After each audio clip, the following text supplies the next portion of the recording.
sortes de prières. C'est vrai, prier, mais il y a différentes sortes de prières.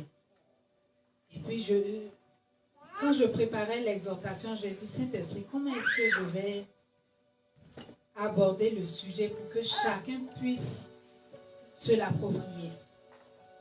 Et voilà ce qu'il me dit. Il me dit, la prière, c'est un peu comme une banque. La prière, c'est une banque. Et quand on sillonne les rues de notre ville ici, il y a beaucoup de banques. Donc, il n'y a pas qu'une seule prière. Il y a beaucoup de banques. Amen. On avait vu qu'il y avait un type de prière qui était le jeûne et la prière, les deux combinés. C'était une façon de prier. On avait vu aussi l'intercession, la prière de demande, où on demandait, Seigneur, j'ai besoin de ceci, j'ai besoin de cela. Il y avait des prières aussi où il fallait chercher. Il y avait des prières de combat où il fallait frapper. Il y avait le parler en langue, les supplications, les prières de délivrance. En tout cas, il y a beaucoup de prières. Mais aujourd'hui, je veux mettre l'accent particulièrement sur les supplications. Les supplications. Pour ceux qui font de la physique, quand tu as les bonnes molécules, tu as le bon produit final. Malheur à toi si tu te trompes dans les combinaisons.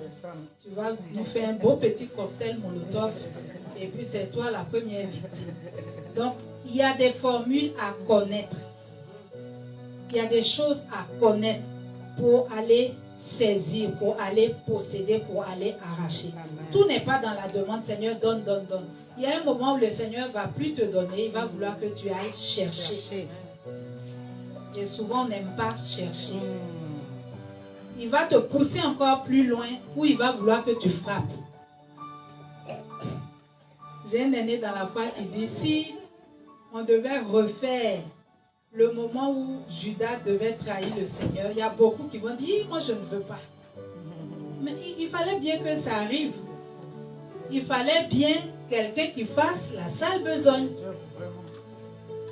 Mais si ça devait se faire à notre époque, là, beaucoup allaient refuser. Eh bien, le salut aussi n'allait pas nous atteindre. Malheureusement.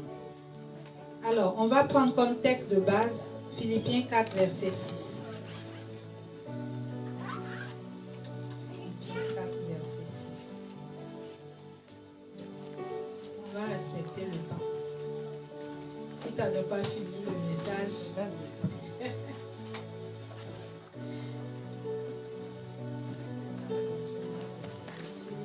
4. On va deux textes de base. Philippiens 4, verset 6. Je lis.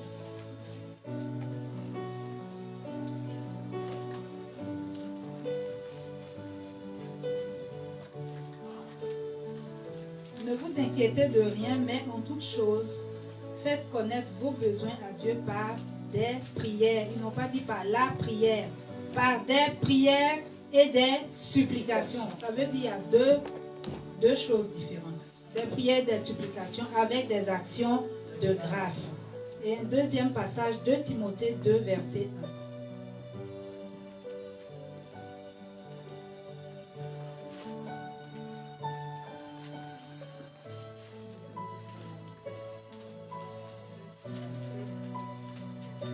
Verset 1, je lis.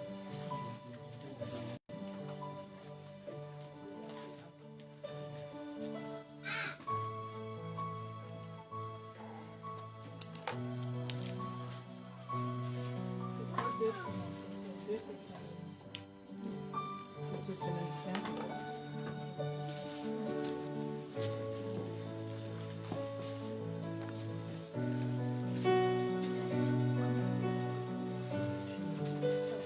Deux Thessaloniciens, 2, verset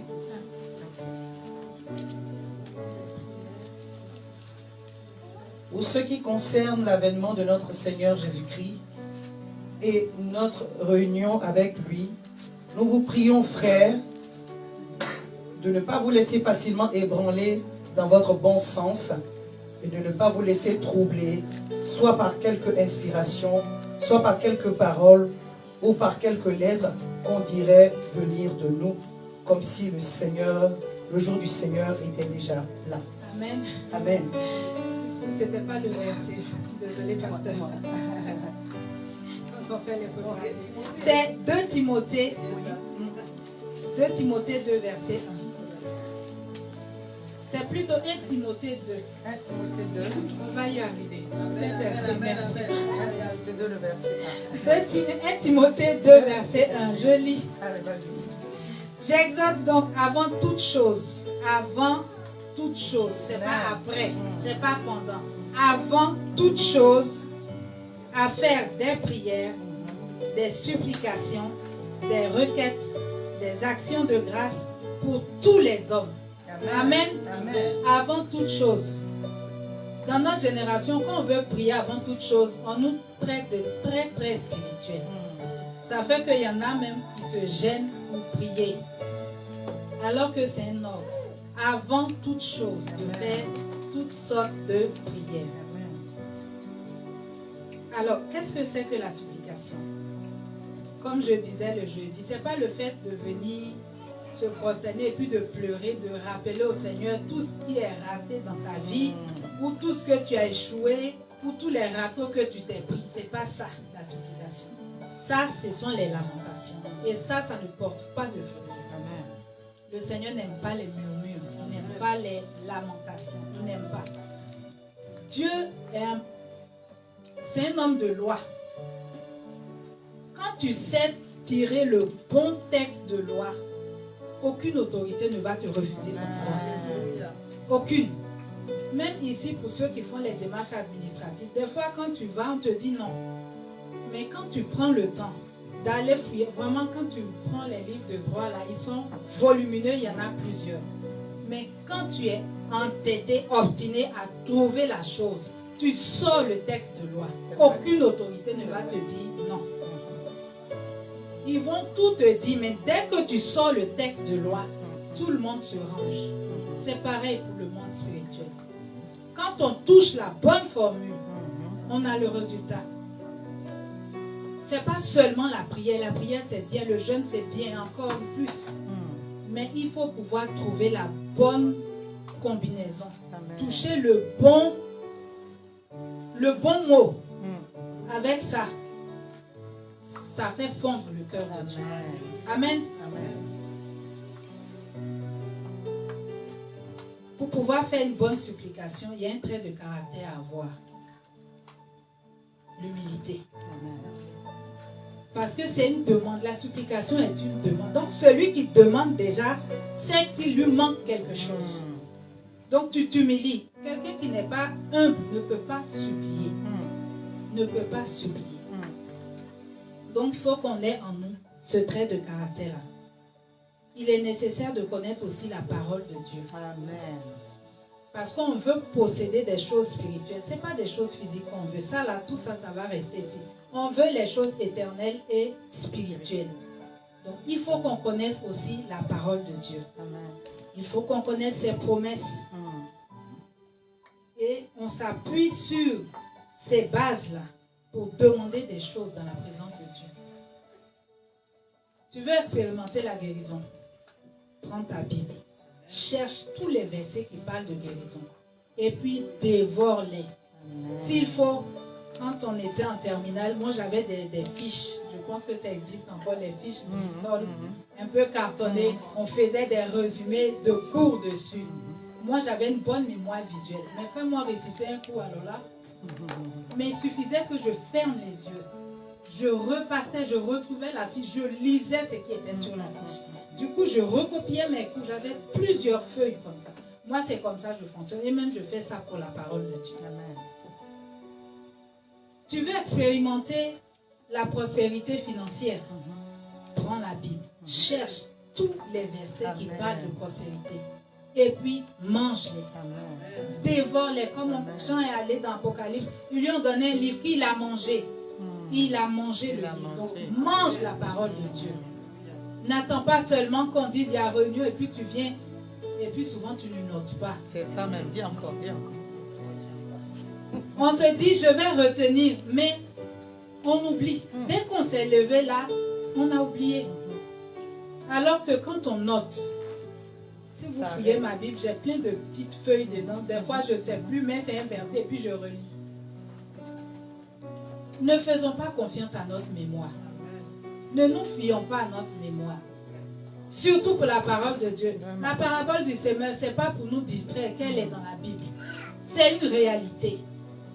Quand il s'agit de la parole de Dieu, il y a toujours l'ennemi qui est aux aguets.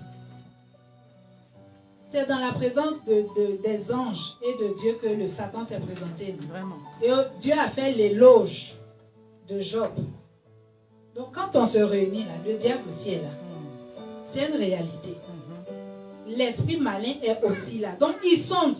Toi qui te dis je fais confiance à ma mémoire, je note pas. Quand on va faire les agapes là, tu as digéré ça aussi, tu as oublié. Tu as oublié. On va voir quelques personnes qui ont su pratiquer la supplication et on va se l'approprier. Quand on faisait les cours de physique, il y a des exercices qu'on appelait TD. Les anciens. Les travaux dirigés. Souvent, les profs, quand ils n'avaient pas le temps, ils vous donnent l'exercice. Allez-y faire. Vous n'avez pas encore le cours, hein, mais vous devez chercher. Et pour ceux qui réussissaient à trouver la solution, le coup était acquis avant même de l'avoir. Donc, quand on avait maintenant le coup, c'était juste des rappels. C'était juste des rappels. C'est ce que le Seigneur veut qu'on fasse. Les dimanches, là, ça doit être des rappels de ce qu'on a médité en semaine. De ce qu'on a consommé dans la semaine. On est comme des ruminants. Pendant que la parole de Dieu passe, on se dit, ah oui, j'ai médité sur tel verset. Ah oui, c'est ce que ça veut dire. Et tu as une plus grande compréhension du verset. Une plus grande compréhension du verset. On va prendre le passage de Acte 9, versets 36 à 40. On va commencer par une sœur, une maman qui a posé un acte. Acte 9, 36 à 40.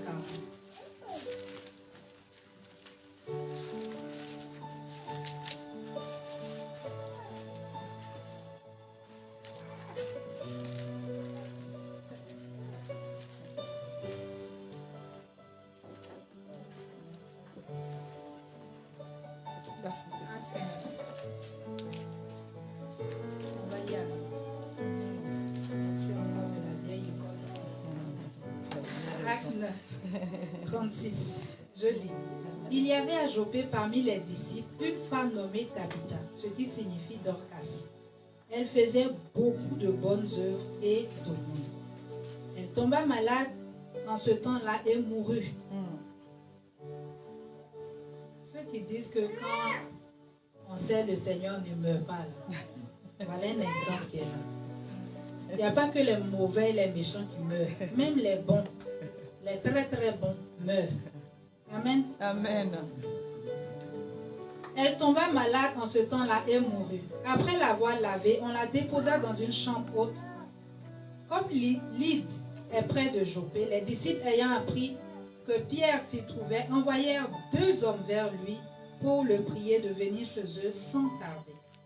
Pierre se leva et partit avec ses hommes. Lorsqu'il fut arrivé, on le conduisit dans la chambre haute. Toutes les veuves l'entourèrent en pleurant et lui montrèrent les tuniques et les vêtements que faisait Dorcas pendant qu'elle était avec elle. Pierre fit sortir tout le monde, se mit à genoux et pria, puis se tournant vers le corps, il dit, Tabitha, lève-toi. Elle ouvrit les yeux et ayant vu Pierre, elle s'assit. Amen. Amen. Elle a eu un joker. On va dire ça comme ça. Amen. Elle a eu l'occasion de se relever. Mais qu'est-ce qu'elle a fait? Qu'est-ce qui s'est passé? Et puis, elle, à l'époque où Tabitha était là, il y avait des gens qui mouraient, il y avait même des cimetières. Donc, ça veut dire qu'il y a des gens qui mouraient, qui n'étaient pas ressuscités. Mais qu'est-ce que Tabitha a fait? Qui a fait que Pierre a laissé sa mission, qui a marché et venu prier pour qu'elle se lève. On nous dit, elle faisait... Alors, je retrouve le verset. Lorsqu'il fut arrivé, on le conduisit dans la chambre haute. toutes les veuves l'entouraient en pleurant et lui montraient les tuniques et les vêtements que faisait Dorcas. Voilà une des œuvres qu'elle faisait. Elle faisait de bonnes œuvres. Elle s'occupait des veuves et des orphelins. En Israël, quand ton mari mourait, c'était un peu... Tu mourais aussi avec ton mari. Si ta belle famille ne t'avait pas reprise avec tes enfants, tu mourais. Tu restais veuve, mais à vie, dans le manque. Et on nous dit Tabitha faisait des vêtements. Non seulement elle avait le savoir-faire de coudre, mais elle prenait de son argent, achetait le tissu, confectionnait des tuniques qu'elle donnait aux veuves et aux orphelins. Donc quand elle est morte, ça créait un vide. Quel genre de chrétiens nous sommes aujourd'hui? De ceux-là qui, lorsqu'ils ne viennent pas le dimanche, même on ne s'en rend pas compte. Vraiment. Ou bien de ceux-là qui travaillent pour l'œuvre de Dieu, pour l'avancement du royaume de Dieu. Tabitha a vu un manque, un besoin. Pierre n'est pas allé l'évangéliser pour lui dire, tu as vu, les dames, elles ont besoin, est-ce qu'avec un peu de sous, on va se cotiser? Non. Elle a pris l'initiative. Au point où les veuves sont venues se joindre à elle, Amen. Elle leur a appris aussi à travailler de leurs mains. Quel est le talent que tu as? Aujourd'hui, quand on a un don, on a un talent, on le monnaie. Tabitha ne le faisait pas, elle le faisait gratuitement. En plus de prendre elle-même l'argent de sa poche, elle s'asseyait des heures pour pratiquer un peu de couture, je peux vous dire. Pour faire une tenue, le nombre d'heures que ça prend, sans passion, on ne peut pas le faire. On ne peut pas le faire. Les œuvres de Tabitha ont parlé en sa faveur. Elle ne faisait pas le bien en se disant, je suis en train d'économiser. Quand ça va chauffer, je vais puiser dedans. Ce n'est pas une épargne qu'elle faisait, non. Elle le faisait de bon cœur. C'est pour ça que je dis, quand je me préparais, le Saint-Esprit me dit, les diverses prières sont une banque. Amen. Et même nos enfants qui sont là, ils ne savent pas qu'on leur a ouvert des comptes. Mais déjà, les comptes sont ouverts. Et pour accéder à une banque pour dire je veux ouvrir un compte, il faut déjà adhérer, il faut faire l'ouverture du compte. Et ce qui revient pour nous en tant que chrétiens, accepter le Seigneur. Tu peux prier, tu peux chercher la face de Dieu, mais si tu n'es pas né de nouveau, c'est un peu dans le vide. Ça n'a pas de poids. Dieu entend tout le monde, mais ta prière n'a pas de poids. Donc, naître de nouveau veut dire que tu as choisi ta banque et puis tu entres dans ta banque. Chacun a un conseiller, n'est-ce pas? Le Saint-Esprit est notre conseiller. Amen. Dans la banque qu'est la prière, le conseiller de cette banque-là, c'est le Saint-Esprit. Et de la même façon qu'on entre dans une banque, on a des avantages liés à un type de compte qu'on a ouvert. C'est pareil aussi pour la prière.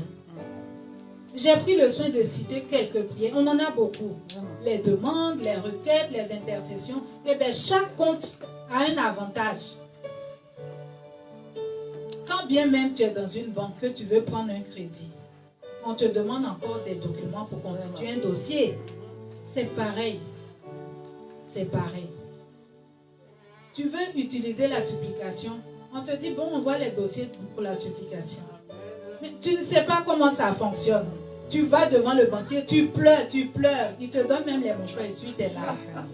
Quand tu as fini, il te dit, envoie les documents. Vraiment, je vais constituer le dossier. C'est souvent ce qu'on fait. Mais Seigneur, je pleure souvent. Nous les femmes. Quand on se retrouve dans la prière, même toutes les larmes de notre corps.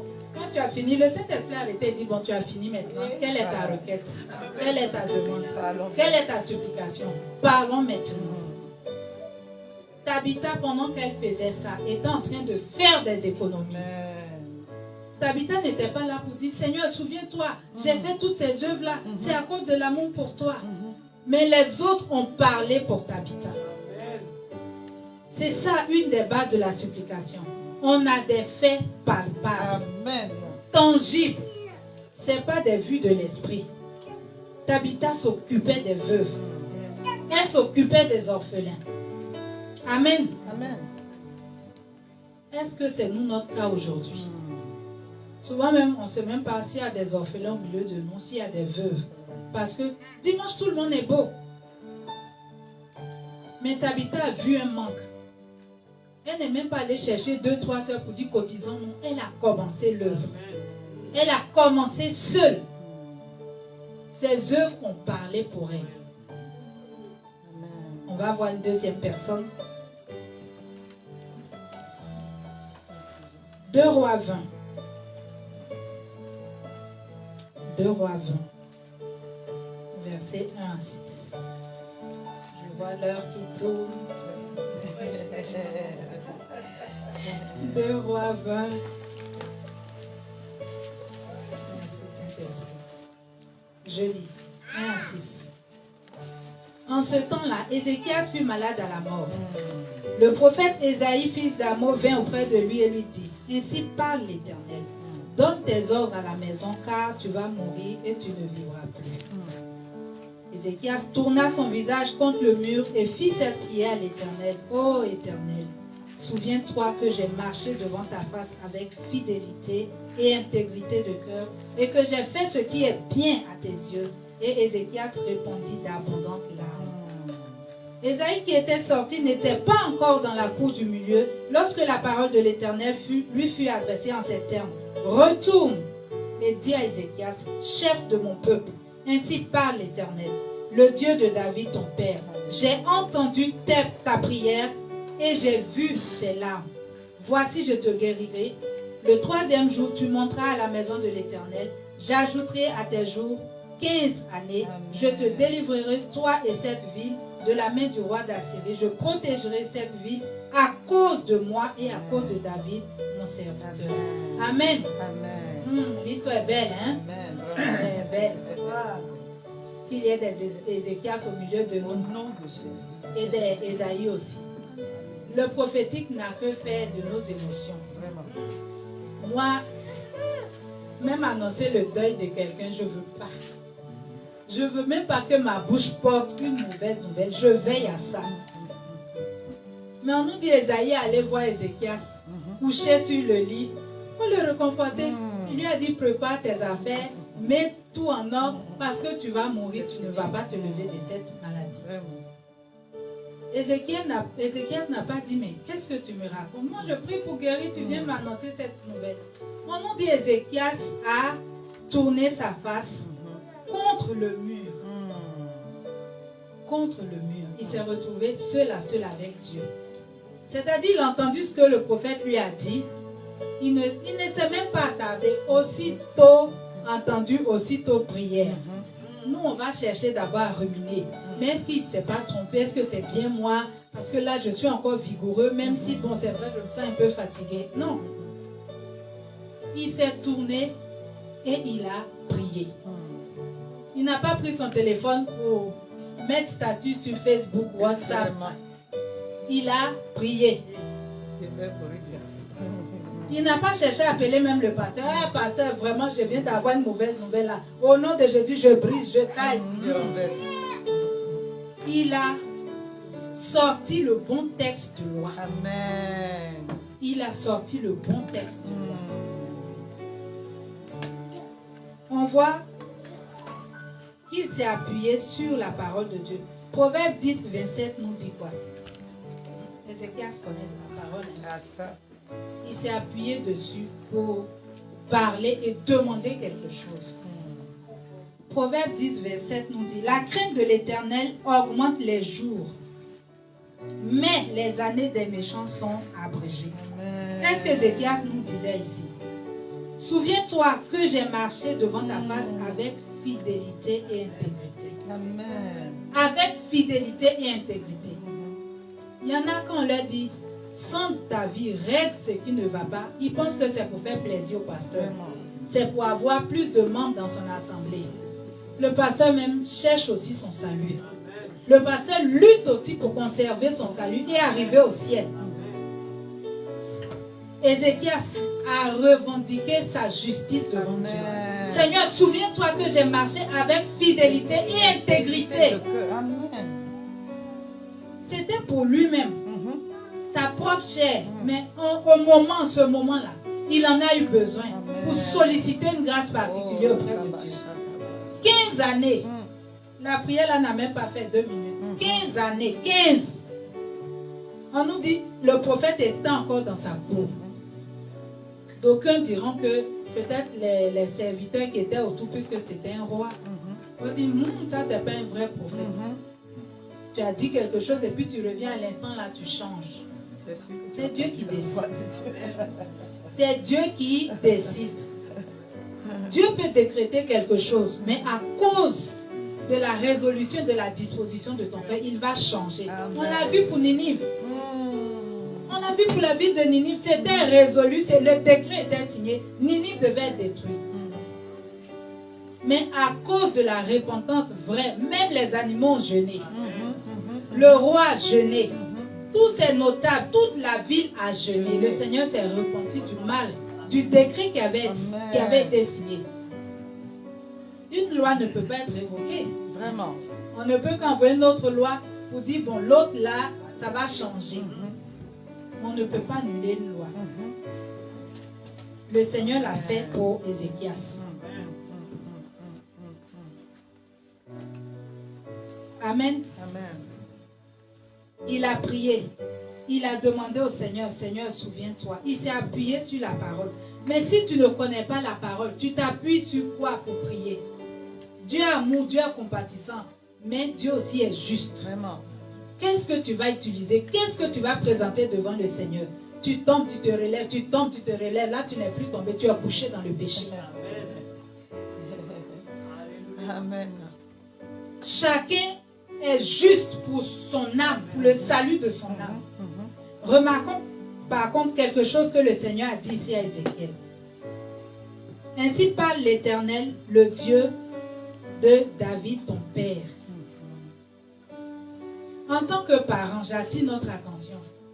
Les actes que nous posons peuvent ouvrir des portes à l'avenir pour nos enfants ou fermer leur ciel.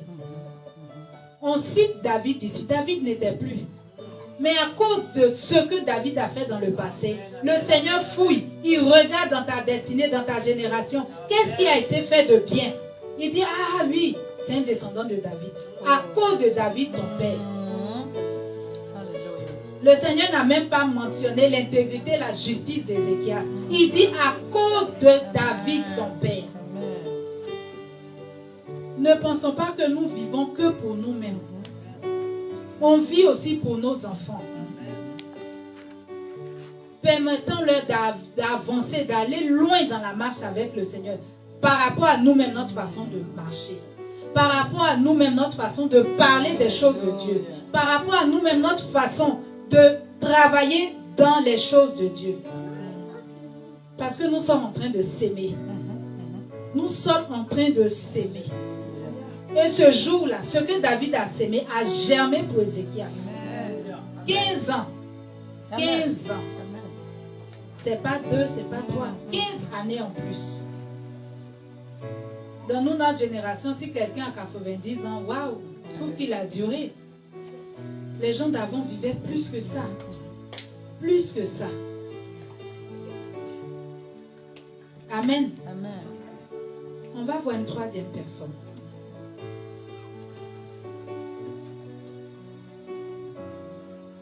Luc 7, verset 2.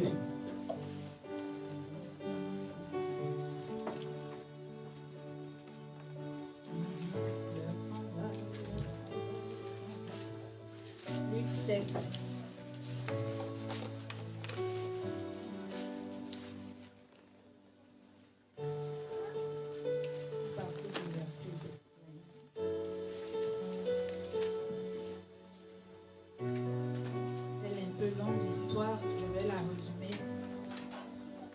L'histoire nous parle d'un centenier romain.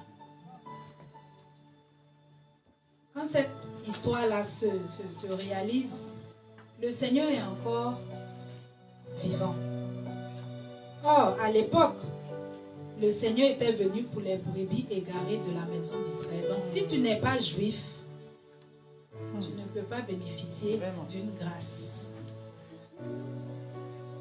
Mais là, on nous parle d'un centenier romain. Qui plus est, à l'époque où le Seigneur était là, les Romains régnaient sur les Juifs. Mais il a posé un acte qui a fait que il y a eu, en droit on appelle ça la jurisprudence, une exception. Amen. C'est-à-dire la loi établie, mais il y a une brèche qui fait que dans ce cas-là, on peut. Il y a eu une jurisprudence pour ce centenier romain. Et puis ce qui m'épate encore dans cette histoire, c'était même pas pour lui, c'était pour son serviteur. Vraiment. C'était pour son serviteur. Souvent, on s'est toujours tourné vers nous. Nos sujets de prière s'est toujours tourné vers nous.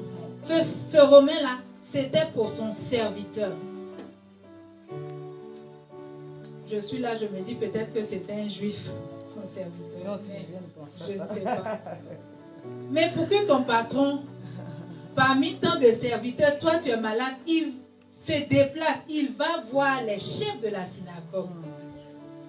Il avait fait quelque chose. Il a pris son argent, il a construit une synagogue, pendant que lui-même il n'est pas juif. Donc ça veut dire qu'il n'entre pas dedans pour prier. Vraiment. Peut-être ses frères romains l'ont traité de fou à l'époque. Vous dites, mais tu gaspilles ton argent. C'est pas notre religion. Mais il y a eu un moment où ce gaspillage prétendu a servi. Amen. A parlé pour lui. Amen. Souvent, quand on travaille pour l'œuvre de Dieu, beaucoup disent c'est du gaspillage. C'est mieux de placer ton argent, tu vas avoir des intérêts. Il y avait une femme, on nous dit dans la parabole, qui est venue, qui a versé du parfum sur la tête du Seigneur. Et puis on dit, ça a embaumé toute la maison.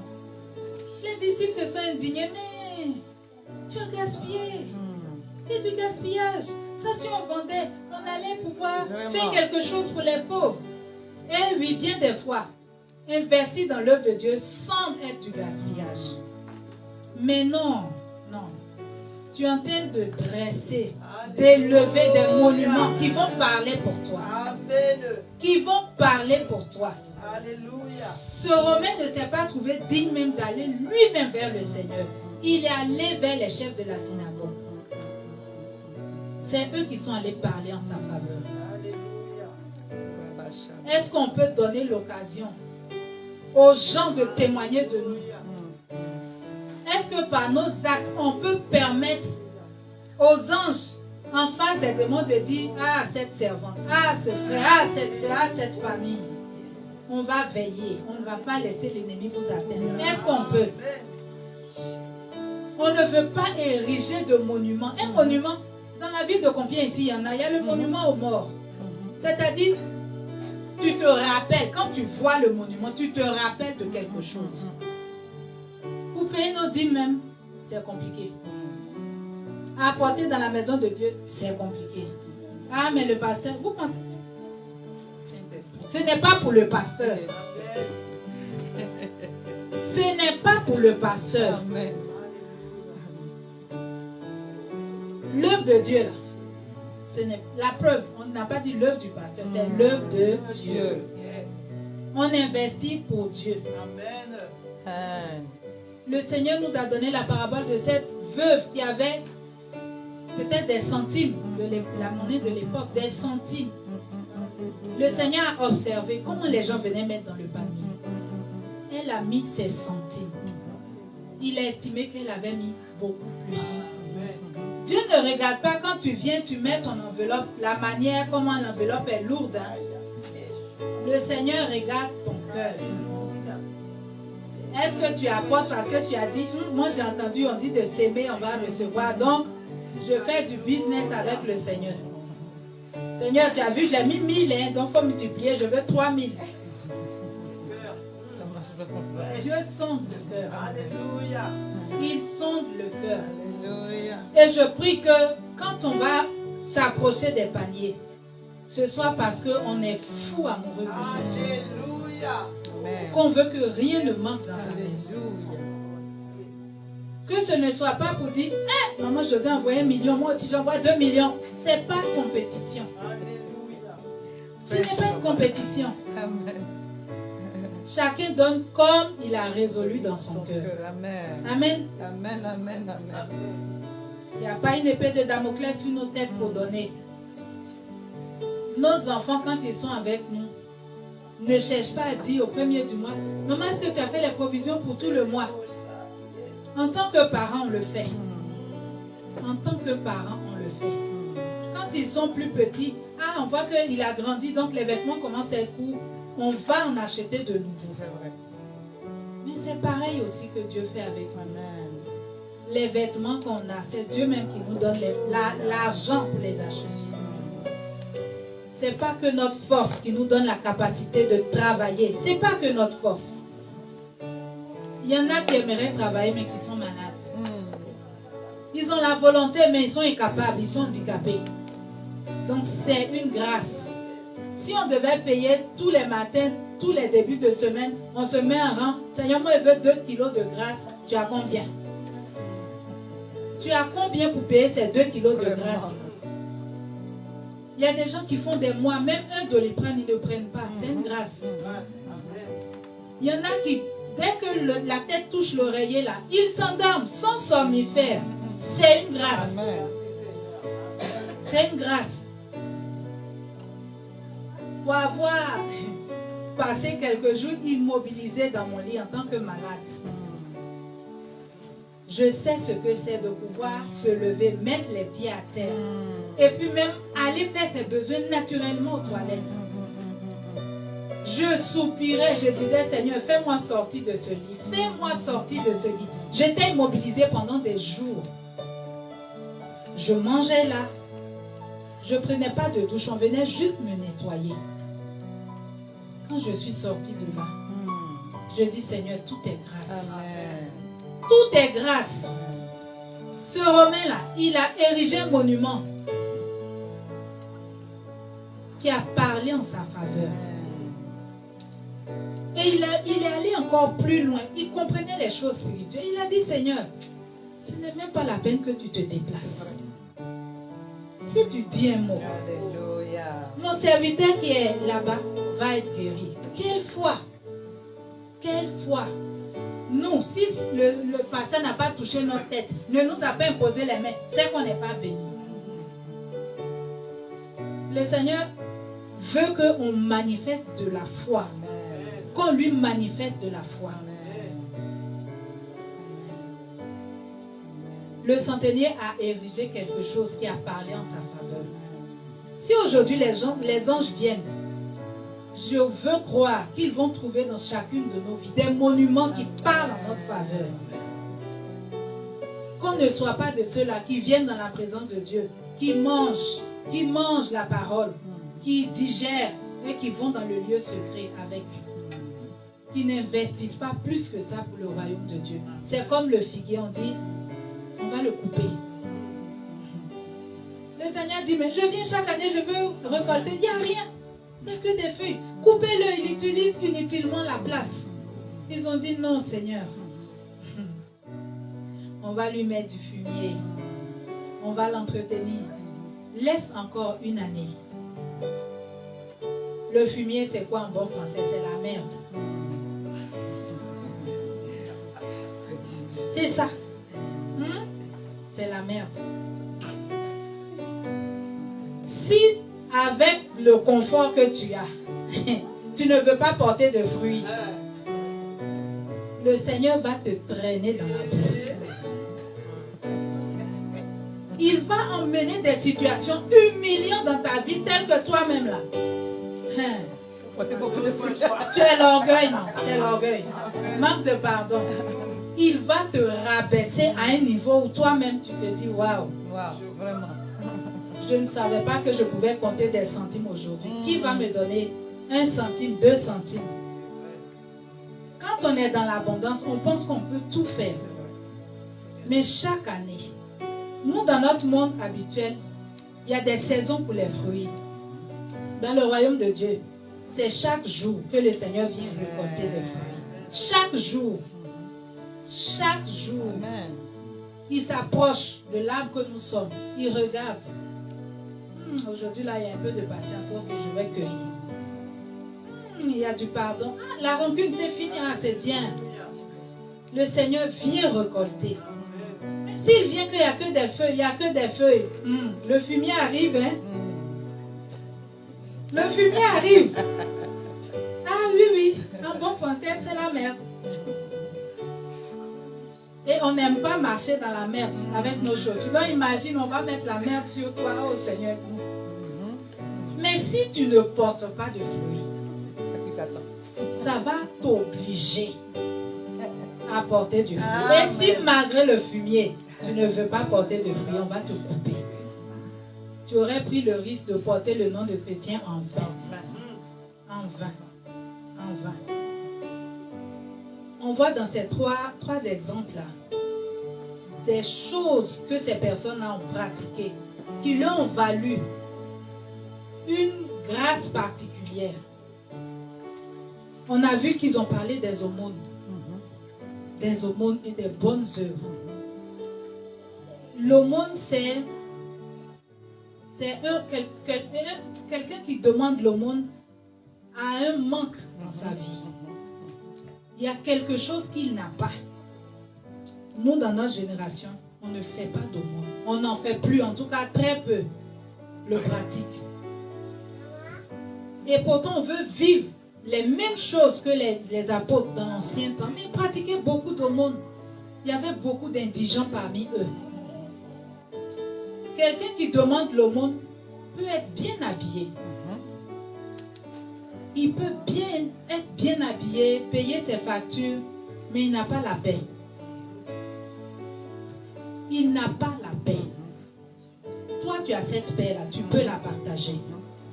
Faire l'aumône, ce n'est pas que donner de l'argent. Ce n'est pas que donner de l'argent. Quelqu'un a un manque. Il a un besoin. Il demande, il cherche. Il y a des gens qui veulent juste s'endormir, ne serait-ce que même 30 minutes. Ils sont tellement assaillis de pensées. Juste 30 minutes, dormir 30 minutes.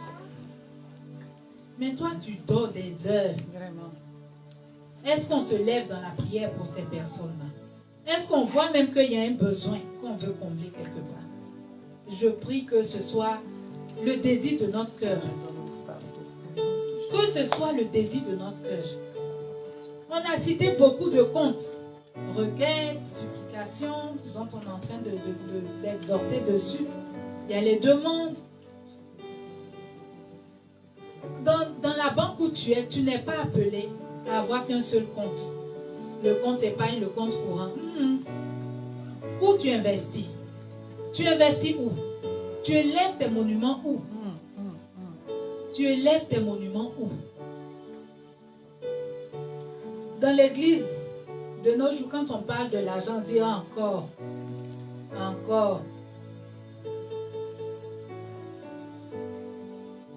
Quand l'argent va te manquer, tu vas chercher que quelqu'un vienne vers toi te donner.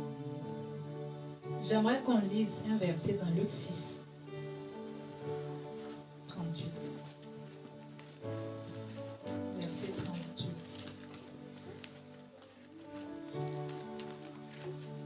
Je lis. Donnez et il vous sera donné. On versera dans votre sein une bonne mesure serrée, secouée et qui déborde, car on vous mesurera avec la mesure dont vous vous serez servi. Amen.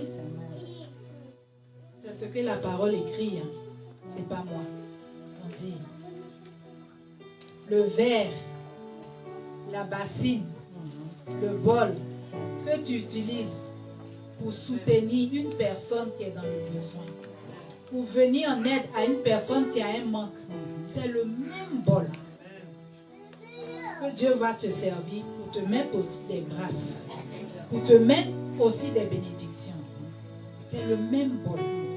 Donc si tu viens avec une petite cuillère, la Bible dit, c'est avec la petite cuillère aussi, on va te bénir. Il y a des gens qui veulent que le Seigneur les visite. Seigneur, visite-moi, visite-moi. Toi, tu visites combien de personnes? Tu visites combien de personnes? Seigneur, donne-moi, donne-moi, donne-moi. Tu donnes à combien de personnes? bien on se fait faire des selfies sur Facebook. Quand on fait un don, tout le monde doit savoir. Tu as déjà ta récompense.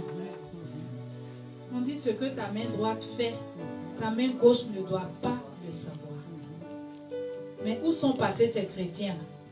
Où sont passées ces chrétiennes? Où sont passées ces familles qui se lèvent pour venir en aide aux autres? On n'attend pas une récompense parce que c'est pas ici. On est en transit. On est en transit. Notre destination, c'est pas ici. Malheureusement, on a l'impression avec tout le confort qu'on a que c'est ici est bien, on va rester ici. On est de passage. On est de passage. Je suis sûr que si Ézéchias n'était pas intègre pour faire ce que Dieu voulait, on n'allait pas lui rajouter des années en plus. Non. Le Seigneur lui a rajouté parce qu'il était utile pour l'avancement de son œuvre. Puissions-nous être utiles entre les mains de Dieu, comme de l'argile. On se laisse être formé, transformé, déformé. Le Seigneur est le potier. Amen. Le Seigneur est le potier.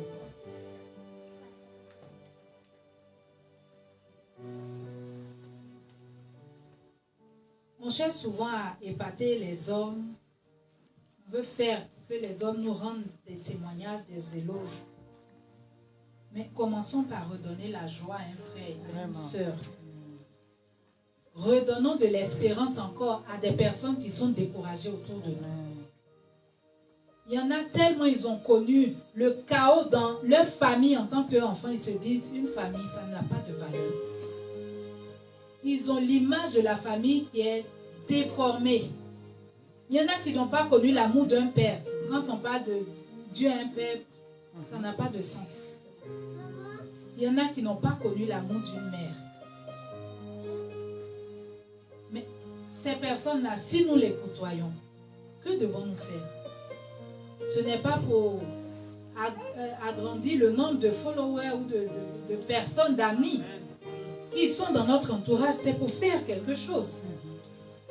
C'est pour faire quelque chose. On n'a pas besoin d'être pasteur pour voir un besoin. La preuve, Tabitha était juste une femme. Une femme. Mais elle a vu un besoin, elle a comblé le besoin. Elle a comblé le besoin. Nous, souvent, on voit le besoin, puis on appelle, ah, pasteur, il y a des choses qui manquent. Hein. Tu as vu, ça veut dire que tu as la capacité d'y pouvoir. Amen. Amen. Amen. Apocalypse 14, verset 13.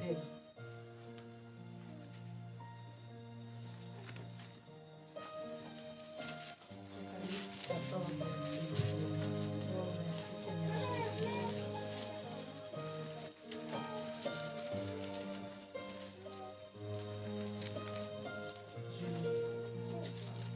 Et j'entendis du ciel une voix qui disait, écrit, heureux dès à présent les morts qui meurent dans le Seigneur. Oui, dit l'Esprit, afin qu'ils se reposent de leurs œuvres, car leurs œuvres les suivent. Amen.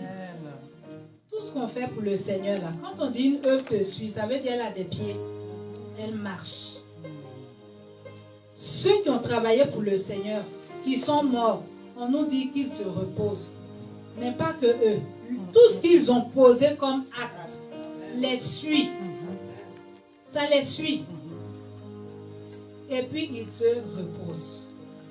Non seulement tu es mort, pour nous ici c'est fini, mais ce verset-là nous fait comprendre que quand on meurt là, c'est pas fini. C'est pas fini. Ça ne s'arrête pas quand la mort vient. Hein. Ça commence. Ça commence. Maintenant, toi, qu'est-ce qui va te suivre? On dit, car leurs œuvres les suivent. Qu'est-ce qui va te suivre? Il faut que quelque chose te suive. Pendant que tu as encore la santé, tu as encore la capacité de faire. Érige des monuments. Lève des monuments. C'est pas prier, prier, prier, prier seulement. Pose des actes. Pose des actes. On veut tester, on veut prouver Dieu. Posons des actes. Puissions-nous, comme Ézéchias dit, Seigneur, souviens-toi que j'ai fait ceci pour toi. Souviens-toi que je me sanctifie. Souviens-toi que je fais des efforts pour ne pas retourner dans le péché. Seigneur, souviens-toi de moi. Et cette situation-là, aide-moi. Aide-moi, Seigneur. Quand tu sors le bon texte de loi, tu as le résultat. Dans le royaume de Dieu, c'est vrai, il y a des mystères. Mais il y a des choses qu'on nous donne de connaître pour pouvoir pratiquer et avoir le bon résultat. Amen. Amen. Amen. J'aimerais qu'on se mette debout. Alléluia. Merci Seigneur Jésus.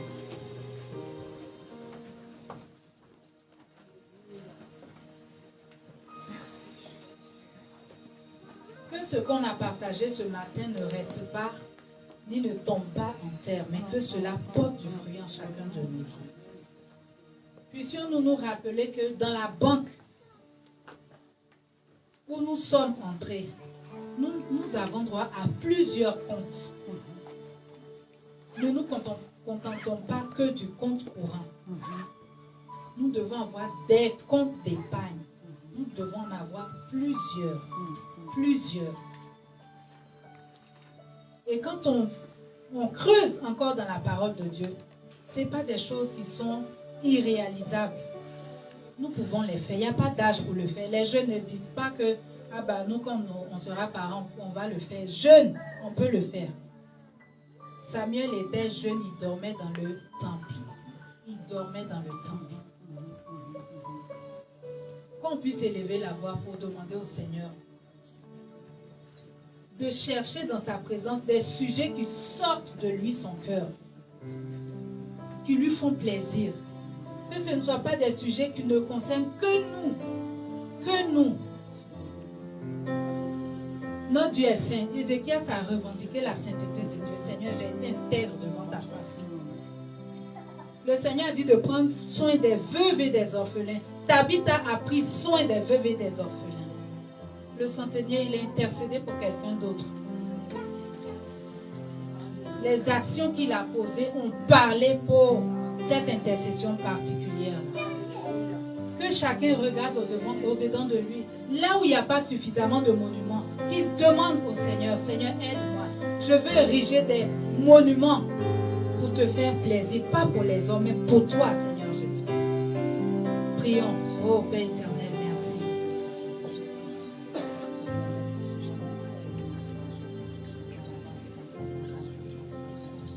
Merci Père éternel. Merci Seigneur Jésus. Merci Seigneur Jésus. Béni sois-tu Père éternel. Oh Seigneur Jésus. Merci encore Seigneur. Nous voulons chercher à te plaire, toi, Seigneur.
non, non.